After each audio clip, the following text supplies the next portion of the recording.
Welcome back to the poker vlog. This is episode number 257, and for this one, we're playing the $5,000 WPT main event at Gardens Casino in the Los Angeles area, and it is just the most exciting and most important run that I've ever had in any tournament, so I'm very excited to share it with you guys. I hope you enjoy it. Since becoming a part of the World Poker Tour, there's nothing I've wanted more than to get my name on the Mike Sexton Champions Cup. I've been close several times with multiple personal best scores and one for over 99,000. Still, I haven't been able to make an official WPT final table or get the elusive six-figure score. We're at Gardens Casino in the Los Angeles area, ready to accomplish as many of those goals as possible in the $5,000 main event. The problem is that we're not the only ones after a title and a big payout. The best players in the world show up, including several past WPT champions, people who have won multiple bracelets, high rollers, and multiple others ranked at the very top of the global poker index. We kick off our journey in the $600 satellite that's a hybrid of a mystery bounty and a milestone event. There's a bounty on my head in Andrews. If people knock us out, they have a 50-50 chance at winning a seat. Also, if you get your starting stack at 20,000 all the way up to 200,000 in chips, you automatically win a seat to the main event. I never make it easy for anyone to win my bounty. Someone knocks out Andrew and pulls the envelope containing the main event seat, which is cool. Late in the day, I end up getting my stack to exactly 200,000 in chips, and I win the 13th seat given out at the tournament to take care of my first bullet. You may think that because I'm a WPT ambassador, I'd get a seat anyway, which is somewhat true, but the way my contract works is that there's a tournament buy-in budget for me for the year, and WPT will only pay for the first bullet of the tournaments I want to play from that budget, so winning this seat allows me an opportunity to play the $5,000 main event an extra time without coming out of the budget that's allotted to me. The next day, I get pumped up for the tournament by watching my friend Victor Hovland make a run at his first major victory in the PGA Championship. He's an avid poker player who watches the vlogs, so I always enjoy rooting him on. Now it's time to fire bullet number 1 on day 1A of the main event. First place is over $350,000, and a min cash is still over 5 figures. During the last level of the night, we get it in pre-flop with pocket queens versus ace-king offsuit. If we win this one, we'll have a healthy stack going into day 2. The opponent doesn't make a pair as the flop comes 5-4 deuce with 2 hearts, but he can still hit any ace, king, or 3 to win. There's not much waiting. The opponent drills the straight to send me home. Our buy-in that comes from winning the satellite turns to dust. The following day, we take a second crack at it using the buy-in that comes from my WPT budget. This attempt goes even worse as we lose pot after pot in cruel ways. Opponents hit multiple backdoor flushes against us while we're strong to chip away at our stack. I get short, and I get it in as a flip with pocket deuces versus ace-10 offsuit pre-flop. The flop comes queen 10-3 to put me in terrible shape. How did you got there? Twice. Nice hand. The opponent makes 2 pair to knock me out for the second time. I guess this just isn't my tournament, but it seems pretty soft overall despite having multiple superstars in the field, and I know I'm running below average. I'm not ready to give up.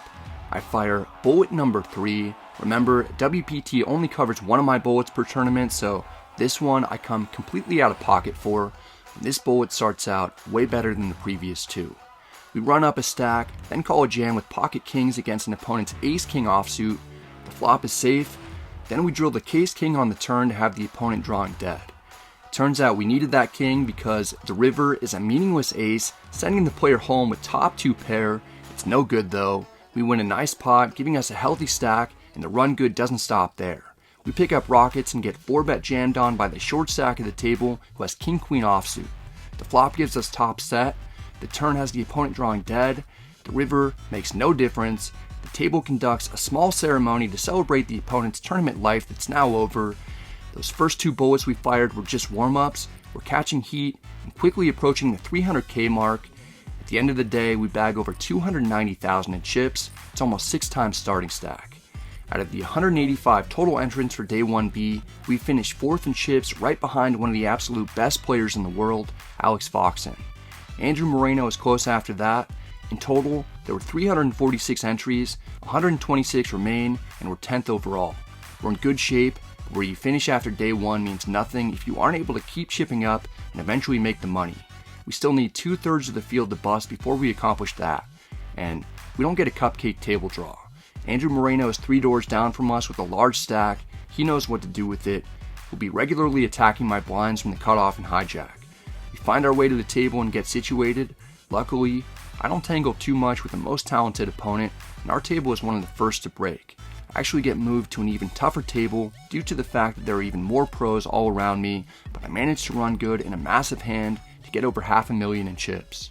We're off to a good start today. There's 61 players remaining. I've got 555,000, started with 290,500. Just the last 2 levels went really well. A couple really tough players, and got into some fun battles. One is where I open from early position with pocket jacks, and the big blind calls were the 2 largest stacks at the table, both around, I think around 80 to 100 big blinds effective. Flop comes Jack 5 deuce rainbow. Big blind checks. I down bet to 6,000. Blinds were 2,000, 4,000 to start. The big blind check raises to 20,000. So it's good to see that. I just call. The turn is the 8 of spades, so there's 2 spades on the board. The big blind bets 60,000. I consider raising at this point, but I just call to kind of keep his bluffs in. The river is the 9 of hearts, so some straights get there, but they're backdoor straights. Big blind checks. I just bet 30,000 because I figured he was just gonna have like 1 pair or something. Hopefully it would induce some bluffs.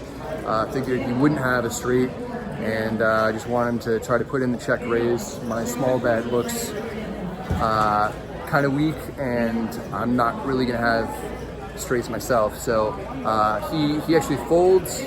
Later he said that the only hand he could beat would be king queen of spades. So I probably had like ace 3 of spades or something like that. Maybe picked up the flush draw, but that was a fun one. And then we've continued to chip up from there. So just 17 away from the money, and feeling pretty good. Takes a very long time to eliminate 17 players. It's a huge min cash of over $10,000, so short stacks are trying to survive, and medium stacks are treading carefully. We're sitting in a good spot with over 50 big blinds. Hand for hand gets skipped as 3 players get eliminated all at once, so we'll minimally get a 5-figure payday. We made the money. We did it. Yes. I'm excited to get my 5th WPT main event cash. Frank, who won this very event a few years ago, is having a great time. He squeaks into the money with 2 big blinds. I haven't seen him this happy since, well, probably since the WSOP of last year. With 39 left, players are ripping it in left and right. We managed to wake up with ace-king offsuit against the short stacks king-queen suited. He open jams for 130,000 from under the gun. He's going to regret it as the flop comes ace 3-3 rainbow. Death comes swiftly on the turn for the opponent in the form of a 4. The river is the 7 of clubs. We add to our stack while getting 1 step closer to the ultimate goal of winning our first major title. It's a lot of fun to play when everything's going right. It feels like I beat Facility in record time on GoldenEye to unlock invincibility mode. Our stack has continuously gone almost straight up since we decided to play the tournament for a 3rd time. Everything changes quickly though as we go for another elimination, but get it in as an underdog with top pair on a 7-high flop against a former WPT champion's pocket 8s. We don't improve and lose a chunk of our stack, but we're still in the middle of the field. I managed to run it back up to finish day 2 with 815,000, while blinds will start on day 3 at 10,000, 20,000. We've got 41 big blinds in a dream, only 22 players remain. We end up exactly where we started day 2, which is 10th place. I'll certainly take it. A handful of the top players in the field have busted out, so there aren't too many superstars left standing in our way of a Mike Sexton Champions Cup. We return for day 3. We're guaranteed over $13,000 at the moment. They did a table redraw, and I get extremely unlucky to draw the table at death. You can see that I'm in seat number 1 at table 25. As I mentioned earlier, I'm 10th in chips overall out of 22 remaining players, yet at this table, I'm last in chips.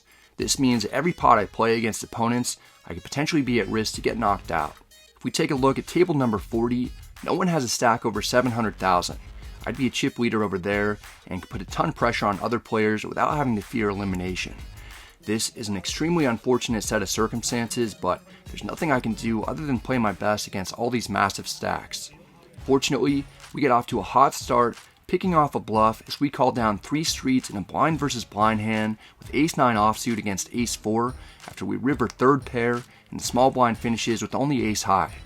Our stack climbs well over the million chip mark for the first time, then as a few players are eliminated, we get moved to the table with all the shorter stacks. It's a big relief not having to constantly worry about getting knocked out. A few more players hit the rails, and all of a sudden we're down to the final 2 tables of the event. We do another redraw.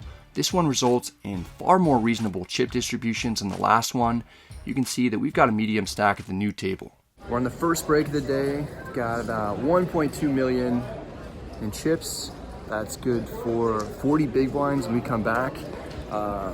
16 players left, so we just redrew for the last 2 tables, and I got off to a good start today, which I really needed. And I'm sitting in pretty comfortable position. There's a lot of shorter stacks in mine. We're guaranteed 18,200 right now, and the pay jumps are going to be every 2 knockouts now for a little bit. And so the pay jumps are getting bigger, and it's getting more and more exciting, and I'm feeling good. About a half hour into the level, we get into a very dicey situation. The player under the gun with a short stack raises to 105,000, while blinds are 15,000, 30,000. This is a gigantic raise size of 3.5x. Everyone else is raising to 60,000. I'm concerned that I could be dominated against a hand like ace-king, ace-queen, or a high pocket pair. Part of me feels inclined to fold. Instead, I call, hoping for an easy flop decision. We're heads up, the flop comes ace-5-3 with 2 diamonds. Alright, at least we've got top pair. The opponent doesn't make anything easy for us though. He overbet jams for 400,000. This is the same opponent who we caught bluffing earlier in the blind versus blind hand to start the day. I know he's a wild card, but is he really willing to risk his tournament life with a hand worse than ace-jack? We're about to find out. I call because we've just got too good of a hand to fold for another 13 big blinds, and I'm shocked to see that the opponent has 7-6 of hearts. He has nothing except a gut shot straight draw and a backdoor flush draw. This is a huge all-in pot. We mostly just need to fade a 4 at the moment.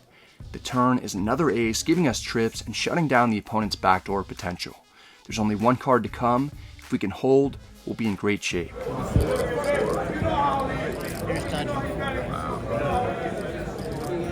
See you, man. Hey out. And you? I pocket 4s. I go back his outs.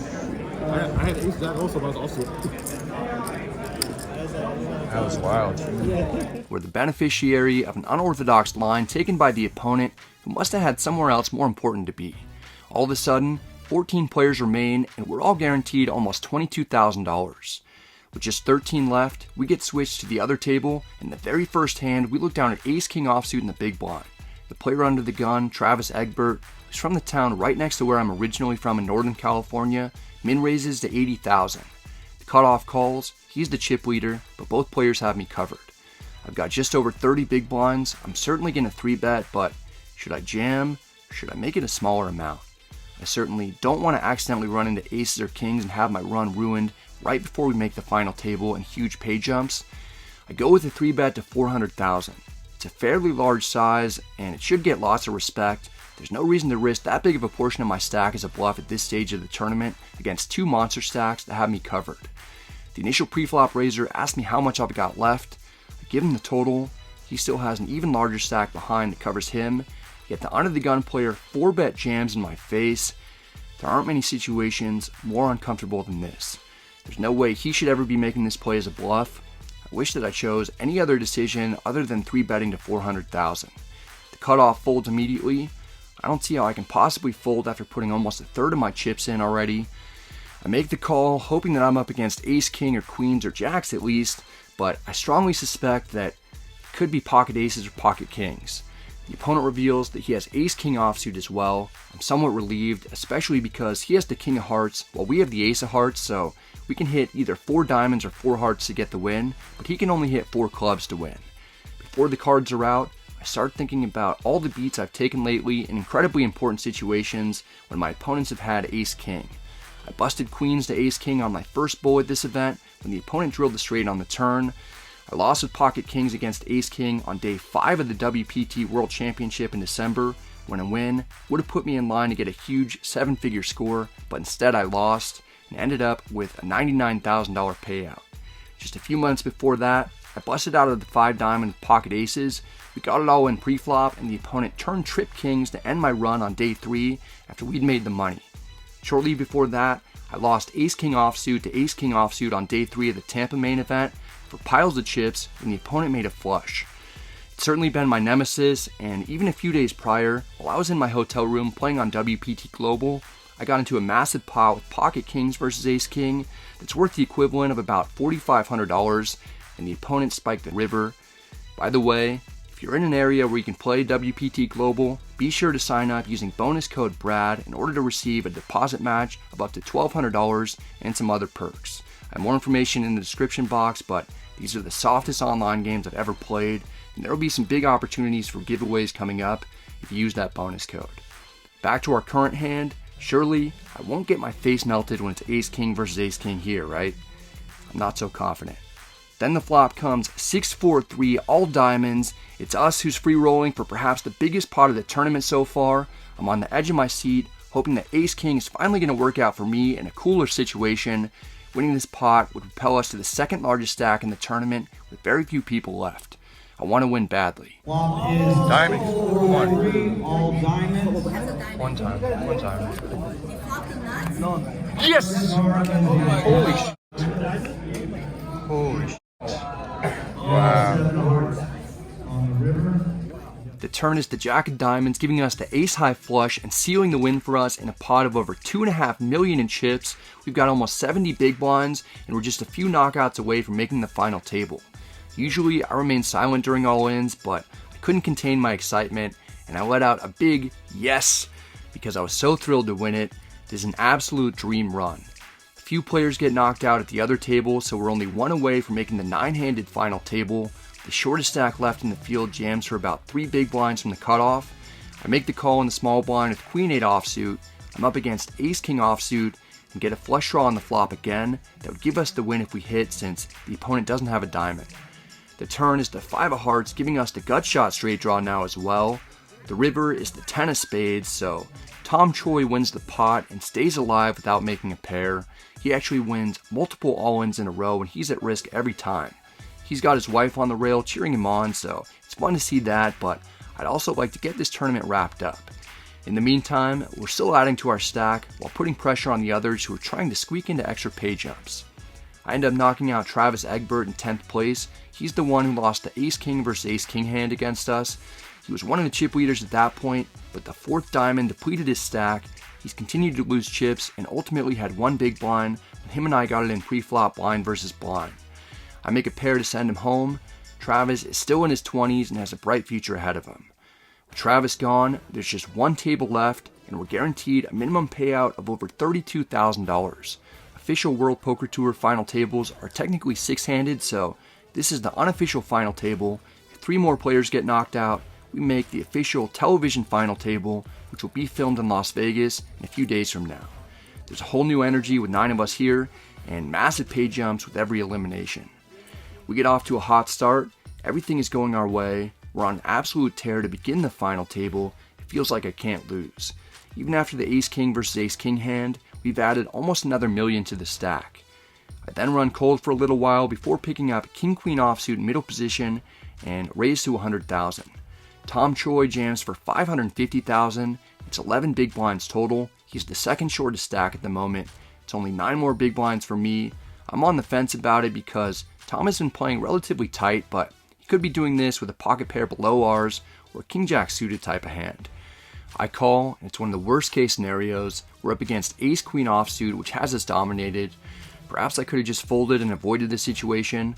The flop comes jack 9-5 with 2 spades. We at least flop a gutter and have a backdoor flush possibility. The turn is the 3 of diamonds, so we now have to hit either a 10 or a king to knock out the opponent. The river is the deuce of hearts. Neither of us make a pair. Tom gets another huge double up. I'm not too happy with myself for taking an unnecessary risk. If I'd thought about it more, I could have made the fold, but with all the excitement and playing for several days of high stress and high pressure poker, I make a mistake that costs me a good chunk of my stack. The players who are short keep getting double ups every single time they're at risk, which is becoming more and more frustrating as my stack is declining rapidly. I make a bluff attempt in a blind versus blind hand against the neighbor on my left, but it's unsuccessful as I get called by third pair. With blinds at 30,000, 60,000, I'm now relatively short. Tom gets another double up, which is unbelievable, but finally, 72 hands into the final table, a player gets eliminated in ninth. He takes home almost $33,000. We make a pay jump to be guaranteed $42,000. Day 3 comes to a conclusion, which I have mixed feelings about. I'm glad to still be alive, but it was a nightmare finish for me. From the high point of the day, I've lost over $2 million from my stack and bag only 15 big blinds for when we return for day 4. I'm feeling a little deflated. Still, the dream of becoming a WPT main event champion is alive. I'm 5th in chips with only 8 remaining, and it's over $350,000 for first. We're only 2 away from making the television final table. Day 4 will be short. I'm going to come into it as focused and prepared as I can possibly be. Stay tuned. That's it for this one, guys. I hope you enjoyed it. If you did, I'd appreciate it if you hit the like and subscribe buttons. It really helps out the channel a ton. If you have any questions or comments, feel free to let me know in the comment section. I'm happy to get back to you. This was just such an awesome experience for me to be playing a 5K and to make it this deep in the tournament. In this episode, we make the final table, and next episode, we conclude it. I really wanted to combine and have everything in one episode, but with the WSOP going on, I've been firing a lot, and I've just been so busy playing that I haven't had as much time to edit, so I figured it's best to get something out here now, and we're gonna have to wait a little bit longer for the conclusion in the next vlog, but that one's gonna be special, and I get my biggest tournament score of all time, and I actually made a WSOP final table recently. That'll be in another vlog, very likely. But anyway, in the meantime, if you're in a country where you're able to play WPT Global, be sure to sign up using bonus code BRAD. You receive up to a $1,200 deposit match and much more. I have more information in the description box below, but I'm gonna be firing on there and doing some really fun stuff. And we're gonna be giving away some WPT World Championship seats to the series in December, which is like the coolest series of the year. And there is going to be a massive, massive guarantee on that one. So that'll be a tournament that you won't want to miss. And like I said, we're giving away seats, and there's going to be a lot of chances to win some cool prizes on WPT Global going forward, in addition to just the softest online games for cash that I've ever seen for all stakes. So be sure to take advantage of the extra value, and stay tuned for next week. Also, we're doing a Fall Mayhem series at the Lodge. That'll be in September. I have more information in the description box for that as well, but I'll be out there, Andrew will be out there, and just those tournament series are a lot of fun. If you haven't been to the Lodge yet, it's a great time to check out the place. All right, guys, hope you're all doing well. Hope you're staying safe. Good luck at the tables, and I'll see you next time.